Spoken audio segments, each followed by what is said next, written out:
Hi friends, வணக்கம். இன்றைக்கி நம்ம பார்க்க போகிறது கம்மஞ்சோறு செய்கிறது தான் பார்க்க போகிறோம். ஃபஸ்ட்டு பார்த்திங்கனாக்கா 1 டம்ளர் கம்பு எடுத்துக்கணும். அது நல்லா தண்ணியில் ஒரு அரை மணி நேரத்துக்கு ஊற வச்சுருக்காங்க.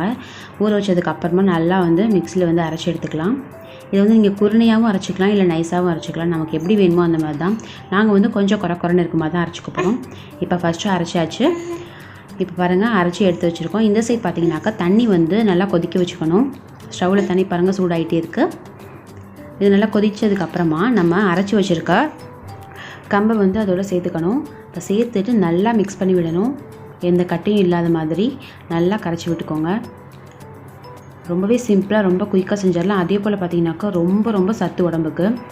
இதெல்லாம் பார்த்திங்கனாக்கா வாரம் ஒரு முறை கண்டிப்பாக சாப்பிட்ணும். உடம்புக்கு அவ்வளோ நல்லது. இப்போ பார்த்திங்கனாக்கா நல்லா கிண்டி விடணும். இதில் நம்ம உப்பு மட்டும் போட்டால் போதும். பாருங்கள், இப்போ நல்லா கொதித்து சூப்பராக ரெடி ஆகிடுச்சு. இந்த ஸ்டேஜில் வந்தால் போதும். இது பார்த்திங்கனாக்கா நல்லா சிம்மில் வச்சு நல்லா இந்த மாதிரி செஞ்சு வைக்கணும். அப்போ தான் நல்லா சூப்பராக இருக்கும். இந்த சைடு பார்த்திங்கனாக்கா சட்னி செய்ய போகிறாங்க. இதுக்கு கடலை சட்னி. அதுக்காக கடலை வறுத்து வச்சுருக்கோம். அதுக்கும் செம்ம டேஸ்ட்டாக இருக்கும். இப்போ பார்த்திங்கனாக்கா நான் மோர் செய்ய போகிறேன். அதுக்காக இப்போ தயிர் எடுத்திருக்கேன். இது பார்த்திங்கனாக்கா நாங்கள் கடையில் வாங்குகிற தயிர் தான். அப்படியே டப்பாவோடு கொடுப்பாங்க. ரொம்பவே சூப்பராக இருக்கும். 50 ருபீஸ் தான். சூப்பராக இருக்கும். இதுன்னு பார்த்திங்கனாக்கா நல்லா சூப்பராக வெண்ணெய் எடுக்கலாம். இப்போ பாருங்கள், நான் நல்லா சில் தண்ணி ஊற்றி அரைச்சிக்க போகிறேன். நம்ம அரைச்சி எடுத்தோம்னாக்கா மோர் தனியாக இந்த வெண்ணெய் தனியாக வந்துடும். இப்போ நல்லா அரைச்சிக்கலாம். இந்த சைடு பார்த்திங்கனாக்கா நான் சின்ன வெங்காயம் நறுக்கி வச்சுருக்கேன். இது பார்த்திங்கனாக்கா மோரோடு சேர்த்து சாப்பிட்றதுக்காக செஞ்சு வச்சுருக்கேன். நம்ம சூடாக வச்சு அந்த சட்னி வச்சும் சாப்பிட்லாம். இப்போ பாருங்கள், நல்லா அரைச்சோன்னா நல்லா வெண்ணெய் தனியாக வந்துருச்சு. இது ரொம்ப ஈஸியாக செய்கிற மெத்தட் தான் இது. பாருங்கள், சூப்பராக வெண்ணெய் வந்துருச்சு. இப்போ இதை தனியாக எடுத்து வச்சுக்கலாம். எடுத்து வச்சுட்டு நம்ம அதுக்கப்புறம் தண்ணி சேர்த்து நம்ம மோர் ரெடி ஆயிரும்.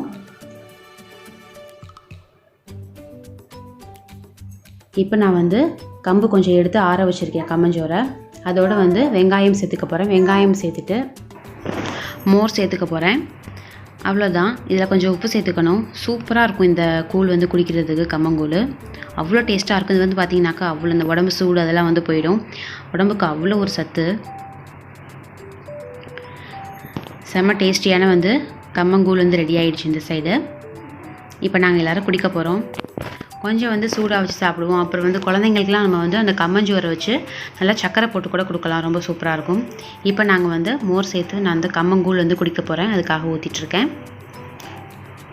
ரொம்பவே சூப்பரான கம்மங்கூழ் ரெடி ஆகிடுச்சு. இதுதான் எங்களுக்கு இன்றைக்கி பிரேக்ஃபாஸ்ட். இப்போ எங்கள் பாப்பாவுக்கு இன்றைக்கி தான் ஃபஸ்ட் டைம் அவளுக்கு கொடுக்குறேன். எப்போதுமே குடிக்க மாட்டான். இந்த டைம் குடிக்க வைக்கலான்னு சொல்லிட்டு கொஞ்சம் பிளான் பண்ணேன். அதே போல் கொஞ்சம் குடிக்க வச்சேன் அவளையும்.